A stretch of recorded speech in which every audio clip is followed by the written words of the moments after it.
అంటే ఏసీబీ విచారణకు వెళ్తున్నప్పుడు అడ్వకేట్లను తీసుకెళ్లడం తప్ప? ఇప్పుడు మీరు ఒక దొంగతనం చేసిరని మీ మీద ఆరోపణ వచ్చింది రోజా గారు, అనుకుందాం ఒక్క నిమిషానికి.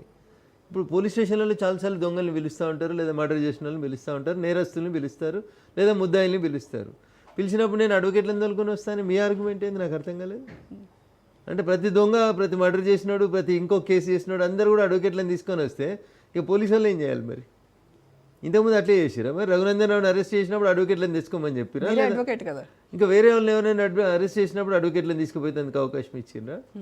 ఇవన్నీ డ్రామా కంపెనీ వేసాలు, డొల్లతనాలు అన్నట్టు. ఎందుకు అడ్వకేట్ ఎందుకు? నువ్వు బాగా చదువుకున్నావు కదన్నా, అమెరికాలో చదువుకుంటే మస్తు సర్టిఫికెట్లు ఉండే, లక్షల జీతాలలో పనిచేస్తేవి, ఇంగ్లీష్ మస్తు మాట్లాడుతావు అవుతుంది. ఇక నీకెందుకు భయం అవుతుందన్న? నీకెందుకు భయం అవుతుంది? ఏదో అన్నాడు మొన్న తీసుకుపోయిన పట్నం నరేందర్ రెడ్డిది ఏదో స్టేట్మెంట్ రాంగ్ రాసిరని. అంటే మీరు 10 ఏళ్ళలో పోలీసులో గదే నేర్పించారు అన్నట్టు కదా. పోలీసులు ఏదంటే అది రాసుకోవచ్చు అని చెప్పదలుచుకున్నావు నువ్వు. ఈ కేసులో మొదటి నుంచి కూడా కేటీఆర్ గారు అడుగులు తడబడతా ఉన్నాయి. Is not on one stand. పొద్దునోటి పొద్దుకోటి మాట్లాడుతూ ఉన్నాడు, ఆగమాగం అయిపోతా ఉన్నాడు. అవుతూనే మళ్ళీ చెప్తున్నాడు, ఏముంది మా అంటే జైలుకోతా, యోగా చేస్తా, గట్టిగా చేస్తా, వాకింగ్ చేస్తా. చెయ్యి ఎవరొద్దన్నారు? ఇప్పుడు కూడా యోగా చేయి, ఇప్పుడు కూడా ఇంట్లో దేవుని పెట్టుకొని దండం పెట్టొద్దంటలేం కదా. రేపు జైలుకి పోయినాక అదే పని చేయాలి కదా.